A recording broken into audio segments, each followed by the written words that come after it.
The number of background checks was it 2019? It was like 28 million. So far, for the first 6 months of 2020, it's over 19 million. We are on pace to almost double that. A lot of these people are new gun owners. I hope they go out and get training. They're new gun owners. Let me tell you this. People vote guns. They vote guns. I may not pay attention to all of the polling out there because so much of it's too early and it's a lot of bunk. If you really wanted to look at polling, a lot of the local newspaper stuff is going to be a lot more reliable. But this background check numbers is super reliable. It was very reliable in 2016. Remember, we had a record number in 2016 as well. You have this record number of background checks coupled with Democrats demanding to defund the police and images of riots and assaults and destruction and murder, all distilled through the boob tube into people's homes. People vote guns. And out of any election ever, this may be the one where some people are solely motivated entirely by that one issue.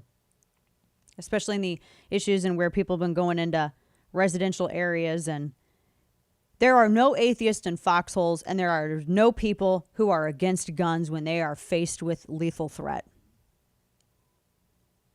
And the number of firearms that are being purchased and the number of background checks is a measure of people's concern. It is a measure of people's concern for the rhetoric that they're hearing, defunding the police. NYPD, they had to leave. I retweeted this headline just the other day. NYPD had to leave their positions at City Hall in New York City. So they established the new Chaz there. They had to leave their positions.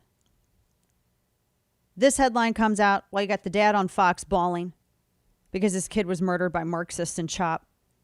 America's arming up at a historic pace. Media morons are scratching their heads and going, I guess it's because of racism. I'm telling you. It's not a protest. It's a revolution. They've been telling you this all along. All along.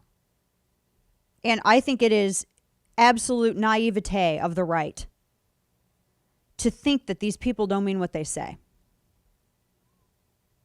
I was talking to Jesse Kelly, actually. And he was agreeing with me. He says it's fantasy. Oh, well, they'll never actually try that. It won't happen. Yeah, they will. And they have. They're at least honest about it when they tell you. It's the only time they ever may be honest. But that number, that background check number, that's a very good indication as to what 2020 could look like. And have you seen some of these other elections, whether it's Burgess Owens won his primary and Lauren Boebert and some of these others, have you seen the voter turnout, the GOP enthusiasm for that? That's the other thing that you can measure reliably is voter enthusiasm. I'm telling you. There you go. There's something to it.